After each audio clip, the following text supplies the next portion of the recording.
ఒక్క నిమిషం శ్రీనివాస్ గారు, రామ్మోహన్ గారు చెప్పండి.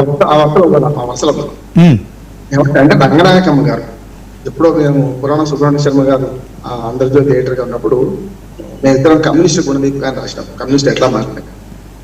ఆయన ఒక మంచి మాట రంగనాయకమ్మ మీకు తెలుసు, ముప్పాళ్ళ తర్వాత ఆయన ఏమంటదంటే, మనం హైదరాబాద్ ఉంటున్నాం, మన పని మనుషుల భాష కూడా మనకు రాకపోతే మన భాషనే పని మనుషులు నేర్పితే తెలంగాణ విడిపోకుండా ఎంత ఉంటుందని ఆవిడకి సమస్య లేదు, స్పష్టంగా.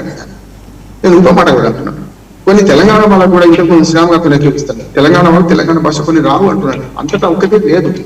ఉదాహరణ నేను భైన్సా అని వెళ్ళాను, భైన్సా అంటే మనకు ఆదిలాబాద్ జిల్లా వెళ్తే నేను మీటింగ్ పోయినా ఆయన వచ్చి, సార్ పైలోడు వచ్చాడు సార్, దూసరోడు కొంచెం హుషీర్ వచ్చాడు సార్, తీసరోడు లవ్ హుషీర్ వచ్చాడు సార్ అని. నాకేం అర్థం కాదు.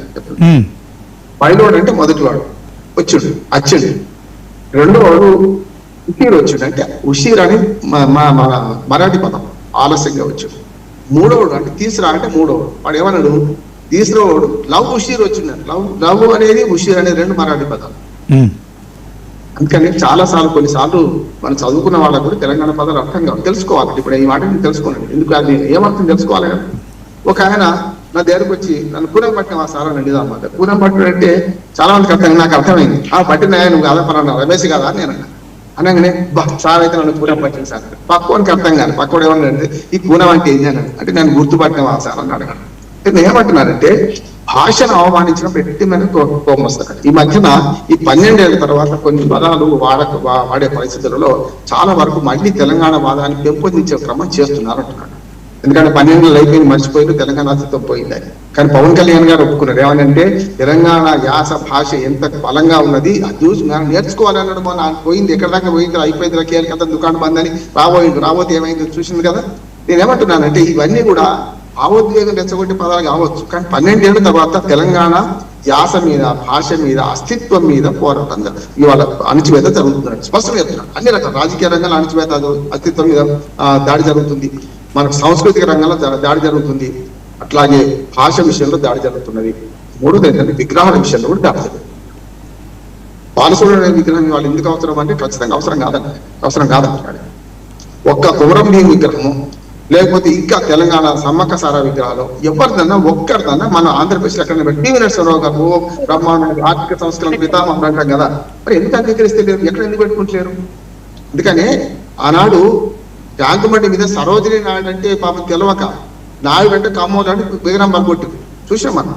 అంటే ఏమైందంటే సాంప్రదాయ సాహిత్య మన భాషాపరమైన దోపిడీ అణచివేత ఉంటుందో అక్కడ ఖచ్చితంగా తిరుగుబాటు వస్తుంటారు. స్ప్రింగ్ కిందికి వస్తే పైకి లేస్తుంటున్నాడు. నేను అంతే మొదలాగా మాట్లాడాను నిన్నగాక మన ప్రెస్ క్లబ్ వేదికగా తెలంగాణ అస్తిత్వ పోరాటం ఏం జరుగుతుంది, అస్తిత్వం అణచివేత ఏం జరుగుతుంది, సాంస్కృతికంగా రాజకీయంగా అన్ని రకాలుగా 5 మేధావులు నేను కూడా పోయినా అక్కడ మాట్లాడాల్సి వచ్చింది. అప్పుడు ఇరుకాగా వస్తే నేను వద్దా ఇప్పుడు ఎందుకు అనవసరంగా చిన్నదానికే నేను సార్ చూసిన చిన్నదానికి అని పోయినా ఇంకోటి విమర్శించాను, కానీ మాట్లాడక తప్పలేదు అంటున్నాను. ఇంకోటి ఏంటంటే కొన్ని పదాలు చాలా మందికి తెలియని పదాలు కూడా ఒక్కోసారి మాట్లాడితే ఇంకో రకం ఉంటుంది. ఉదాహరణకి ఇంతకుముందు కోటేశ్వరరావు గారు చెప్పారు, కొన్ని ప్రాంతాల్లో ఒక పదము భూత పదమే, కొన్ని ప్రాంతాల్లో అదే భూత పదం ఇంటి పేరు అవుతుంది. కొల్లి అంటే తెలంగాణలో తప్పు పదం, నేను దాని అర్థం చెప్పదలుచుకోలేదు. ఆంధ్రలో ఇంటి పేరు కదా. బంక అంటే కొన్ని చోట్ల తప్పు పదం, కానీ బంక అంటే గోందు అంటాం మేము. అంటే గోందు అంటే మనకు మన అంటు పెట్టి గమ్ అన్న. అందుకని ఏమంటే చాలా సార్లు కొన్నిసార్లు ఇటువంటి పదాలు ఏం చేస్తాయి అంటే దాన్ని బాగా ప్రచురం ఉంటాయి. ఉదాహరణకు బోసిడీకి అని పట్టాభి కావాలన్నారు ఆ మధ్యన. బోసిడీకి అంటే ఏంటి ఎప్పుడు తెలియదు అని చెప్పాలి. నేను ఒక 10,000 వీడియోలు చేయొచ్చు, అన్ని యూట్యూబ్ ఛానల్ కలిసి. నేను ఇంతవరకు చేసిన వీడియోలు మంచి సమగ్రంగా మంచిగా చరిత్ర అని చెప్తే ఎవరు వింటలేరు. బోసిడీకే వీడియో 16,000 17,000 పోయిందట. అంటారు.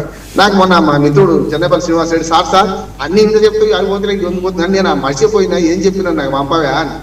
బోసిడీకే ఉర్దూ పదము, బోసిడీకి అంటే ఆడ మనిషిని, బోసిడీకి అంటే మగ మనిషిని తిట్టారు. అంటే నేనేమంటా అంటే ఇప్పుడు మన తెలుగు భూత పదాలుగా హిందీ భూత పదాలు ఉన్నాయి అంటున్నారు. చాలా వరకు ఏమవుతుందంటే ఇది ఈ మధ్యన మళ్ళీ తెలంగాణలో ఈ మొలకెత్తుందంట. ఎందుకంటే ప్రభుత్వం మారింది ఒకటి, 12 ఏళ్ళు అయిపోయింది, మర్చిపోయిండ్రు, ఎక్కడ దాకా అయిపోయింది, విడిపోయినాం కదా మనకి ఎందుకు పంచాయతీ అనుకుంటున్నారు అనే మాట వచ్చినప్పుడు ఏమైందంటే ఈ ప్రభుత్వం చేసే పనులు కూడా కొన్ని ఎన్టీ రామారావు విగ్రహం పెట్టడం మొన్ననే, అట్లానే బాలసుబ్రహ్మణ్యం గారి విగ్రహం పెట్టడం తప్పు కాదు, కానీ ఇప్పుడే సందర్భం ఏంటి, సమస్య ఏంటి అని అనుకుంటున్నాను. అందుకే వస్తుంది సమస్య. ఇవాళ తెలంగాణ అస్తిత్వ పోరాటం మీద, భాష మీద, సాహిత్యం మీద దాడి జరిగే క్రమంలోనే ఇడుపుగాయుధం మీద చర్చ కూడా జరుగుతుంది అంటున్నాను. ఆకతాయి చర్చ అని విడిచిపెడితే ఏమవుతుందంటే అది పెట్టిపోయి అదే అసలైన చర్చగా మారుతుందని మనం మాట్లాడకపోవడం తప్పైతుంది. కొన్నింటిని ఇగ్నోర్ చేస్తే మీద పడతాయి, ఉద్దానం మీద పడతాయి. అందుకని మాట్లాడాల్సి వస్తుంది అంటున్నాను. పవన్ గౌడ్ గారు, నేను చూడలేదమ్మా నేను మొదలు అదే ఎవరు శ్రావణి అనుకున్నాను. అందుకని ఏమంటున్నా అంటే ఇక్కడ నేను పార్టీ పరంగా పోతుంది, పార్టీ పక్కన పెడుతున్నాను, పార్టీలో అన్ని పక్కన పెడుతున్నాను. ఇవాళ ఏమైతుంది, అస్తిత్వ పోరాటం మీద రాజకీయంగా సామాజికంగా జరిగే కుట్రను ఆపాల్సిన అవసరం వచ్చింది, మళ్ళీ ఒకసారి వచ్చింది అంటున్నా నేను. అట్లానే కేసీఆర్ గారు అన్నమాట కొత్త పూర్ణాన్ని ముద్రించుకుందాం. దాంతో పాటు ఇవాళ ఎక్కడి వాళ్ళకు బతుకు పోరాటంలో నేను బాగా మాట్లాడిన కథ రాశాను. పాకిస్తాన్ ఇండియా వాళ్ళకి కూడా పంచాది లేదు. ఇక్కడ సూర్యుడు ఉదయిస్తాడు, అక్కడ అస్తమిస్తాడు. ఇక్కడ చంద్రుడు ఉదయిస్తాడు, అక్కడ అస్తమిస్తాడు. ప్రజల మధ్య పంచాయతీ, పాలకుల మధ్య పంచాయతీ ఉన్నది. కనుక దీన్ని ఇడుపుగాయడం అనే దాన్ని మాకు ఇప్పటిదాకా తెలియదు అని అనుకుంటే తెలుసుకోవాల్సిన అవసరం ఉంది. నేను 294 నియోజకవర్గాలు ఆంధ్రప్రదేశ్లో ఉంటే 262 తిరుగుడానికి ఉంటే కదా, రోడ్డు మీద పోవడం కాదు, ట్రైనింగ్స్ ఇచ్చిన వాడు కూర్చున్నాం. నాకు అన్ని భాషలు అర్థమైంది, చాలా మందికి అర్థం కాకపోవచ్చు. నాకే నేర్పిన బోధులో బైన్సాలో మాట్లాడే భాష నాకు అర్థం కాలేదు, నిస్సిగ్గు చెప్తున్నా. తప్పనిసరి అర్థం చేసుకుంటే అర్థమైంది ఎప్పుడైనా. అంటే ఎంపతి ఉండాలి, సింపతి కాదు. వాళ్ళు ఏమంటున్నారు, మనం ఏం మాట్లాడుతున్నాం అని ఉండాలి. ఇప్పటికి కూడా భాషాపరమైన, సాంస్కృతిక పరమైన ఆధిపత్య ధోరణి కొనసాగుతుంది. ఆ ధోరణి ఉన్న రోజు తిరుగుబాటు ఉంటుంది. ఆ తిరుగుబాటుని ఎట్లా అర్థం చేసుకోవాలి, మనం తప్పు చేసినా వాడు తప్పు చేసినా అర్థం చేసుకుంటే సరైన విధంగా వస్తుందని నేను అనుకుంటున్నాను.